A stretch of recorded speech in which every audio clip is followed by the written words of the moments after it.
Q1 और Q5 हमेशा ये याद रखना है कि जो A है यानी कि स्टेट जो चेंज हो रही है वो एक बॉक्स में होनी चाहिए और B स्टेट एक बॉक्स में होनी चाहिए। और अगर Q1 और Q5 का जो स्टेट चेंज हो रहा है वो A एक बॉक्स में है और जो B है वो दूसरे बॉक्स में है, तो हम इन दोनों को साथ में लिख सकते हैं एक अलग बॉक्स में, है ना, सेपरेट करने के लिए। और जो बचेगा उसको वैसा वैसा छोड़ देंगे, ठीक है। Q0 Q6 अब आप अलग हो गया और Q1 Q5 सेपरेट हो गया, ठीक है। बाद में अब ये जो पाई 2 है वो कंप्लीट हो गया, ठीक है, क्योंकि इसमें हमने Q1 और Q5 को देख लिया। अब हम देखेंगे कि इसके अलावा और कोई ट्रांजिशन ऐसा हो रहा हो जिसमें A सेम बॉक्स में आ रहा हो, B सेम बॉक्स में आ रहा हो। सेम बॉक्स में तो आना चाहिए लेकिन अलग अलग। A ट्रांजिशन एक बॉक्स में, B का ट्रांजिशन दूसरे बॉक्स में।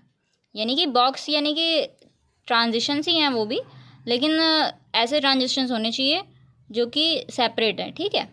और अब पाई 3 में देख लेते हैं और कुछ सेपरेट हो सकता है इसमें से, अब कि नहीं हो सकता है। Q0 Q6 देखते हैं कहाँ है Q0 Q6, क्योंकि Q3 तो है ही अलग से, एक ही है वो तो। Q0 Q6 Q1 Q5 पे जा रहा है, Q0 Q6 A पे Q1 Q5 पे जा रहा है, Q1 Q5 पे जा रहा है, ये बॉक्स अलग है, ठीक है। और B पे जा रहा है Q0 Q6 पे, Q0 Q6 अलग बॉक्स है, ये भी सही है, ठीक है। Q0 Q6 कंप्लीट हो गया, यानी कि इसमें अब और हम कुछ सेपरेट नहीं कर सकते हैं, इसको फर्दर सेपरेट नहीं कर सकते हैं। अब Q1 Q5 देख लेते हैं।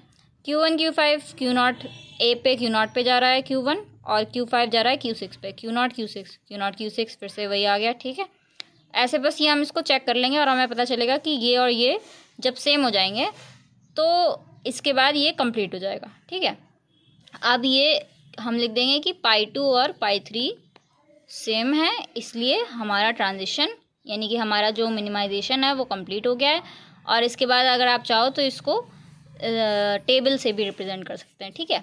जैसे Q0 Q6 मिनिमाइजेशन टेबल बना के हमेशा ये देखना है कि जैसे Q0 था पहले, तो अब वो Q0 नहीं रहा, अब वो Q0 Q6 हो गया है, ठीक है। ये एक नई स्टेट बन गई है ना, Q0 Q6। अब Q0 जा किस पे रहा था, Q1 पे जा रहा था, तो अब वो Q1 नहीं रहा है, अब वो बन गया है Q1 Q5, ठीक है। Q1 Q5 बन गया है। ये Q0 से Q0 पे जा रहा था, तो अब वो Q0 नहीं रहा है, अब वो क्या हो गया है Q0 Q6। तो ऐसे करके सिमिलरली सारे हमें ट्रांजिशन दिखाने होंगे। बस दो बातों का याद रखना है, जब इसमें से सेपरेट करते हैं ना, जब ये ब्लैक वाला सेपरेट करते हैं, तो हम बस ये देखते हैं कि इसमें सेम स्टेट तो नहीं आ रही है। यानी कि जैसे इसमें हमने बस देखा था कि इसमें Q3 ना आ रहा हो, ये इसी एलिमेंट, ये जो हम स्टेट इसमें से बाहर निकाल रहे हैं वो इसमें ना हो, ठीक है, किसी और दूसरे बॉक्स में हो।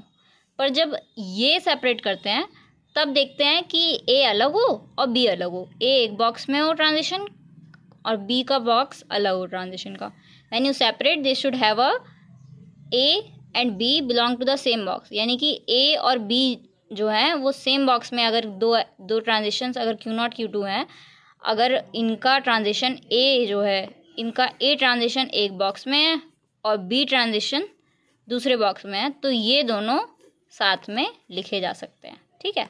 ऐसे हम मिनिमाइजेशन टेबल क्रिएट कर सकते हैं, और आप चाहें तो इसको बाद में स्टेट से भी रिप्रेजेंट ऐसे करके Q0 Q6 से कहाँ जा रहा है, अच्छा Q1 Q5 पे जा रहा है, ऐसे दिखा सकते हैं, ठीक है। Q0 Q6 खुद पे ही जा रहा है B पे, तो ऐसे करके फर्दर इसको हम मिनिमाइजेशन टेबल से क्रिएट कर सकते हैं, ठीक है। और ये यहाँ पे कंप्लीट हो गया है। और हमेशा देखो कि कितने हमारे ट्रांजिशन हो रहे हैं, पाई 0 0 से 1 से 2 से 3, और लास्ट वाला जो पाई 2 और पाई 3 है वो सेम होना चाहिए। यानी कि अगर पाई 2 और पाई 3 इक्वल आ रहे हैं तो इसका मतलब आपका जो सेपरेशन है वो कंप्लीट हो गया है और अब मिनिमाइजेशन कंप्लीट हो गया है, ठीक है। और हमेशा वही मैंने जो बताया कि दो बातों का ध्यान रखना है। और ये जैसे ये हमने बनाया, ये ज़रूरी नहीं है कि आप बनाएं, क्योंकि ये सुविधा के लिए है कि हाँ, इसमें अगर नहीं समझ में आ रहा है, ये बड़ी टेबल है ना, तो इसमें कभी कभी कन्फ्यूज़न हो जाता है।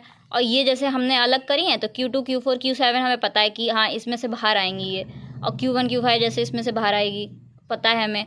तो इसको अलग से हम जब आराम से दिखा पाएंगे तो ज़्यादा आसानी रहेगी, इसलिए आसानी के लिए हमने इसको अलग से किया है, ठीक है। वैसे वरना इतना कोई इसका इशू नहीं है, अगर आप चाहो तो इस ही टेबल से इसको देख सकते हैं, ठीक है। यहाँ पे हमारा construction of a minimization state automata complete हो गया है। ठीक है, और ये कैसा INFA है कि DFA है, ये कमेंट में बताएंगे आप। Thank you.